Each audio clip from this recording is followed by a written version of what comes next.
My name is Cyndy Poser.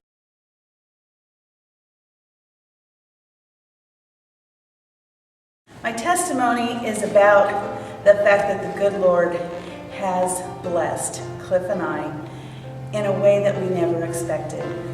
First of all, we lost our first child. She was born in 1979, and she died in our arms 5 days later. And we were pretty upset and thought, oh my gosh. But a year and a half later, finally got pregnant with our second child, our daughter Christy. And Christy was born on January 22nd, 1982. We decided after a while that we would finally try again to have another child. And we had tried for 9 years and nothing was happening. And we finally decided that maybe it wasn't meant to be. But in November of '91, a gentleman came to our church and was explaining to us that abortion was not the right answer, and he was handing out lapel pins that were 8-week-old fetuses.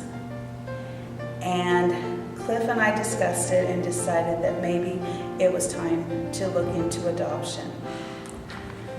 We decided that we wouldn't try to adopt until after the first of the year.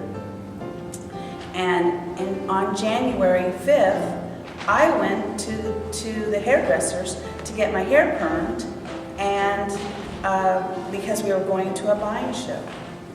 And the gal that was doing my hair was a family friend, and her husband and my husband had been high school buddies.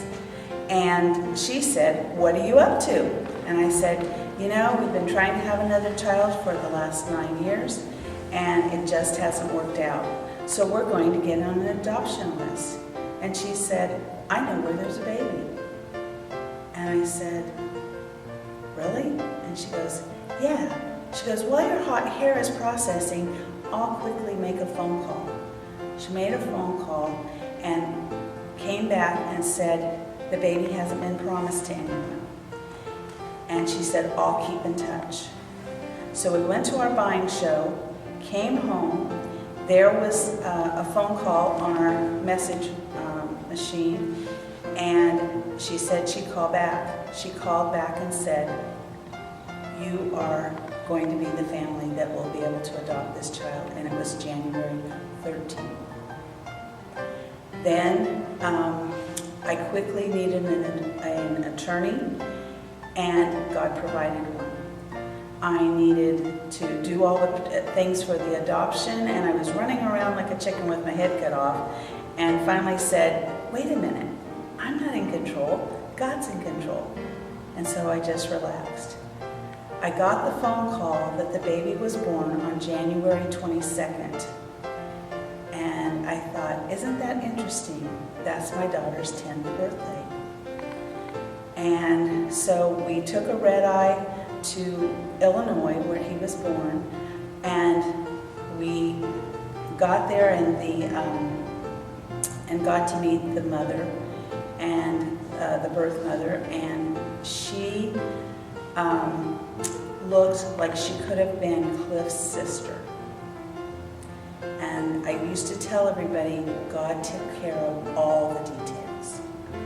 And so we ended up bringing my son Josh home on January 25th. So in 22 days, we had gone from not having a child to bringing our son home. And we knew that Josh was a gift. It hasn't been an easy road. It's been a long road, but it hasn't been an easy road. But God knew that if he hadn't called our daughter home, we wouldn't have gotten our son.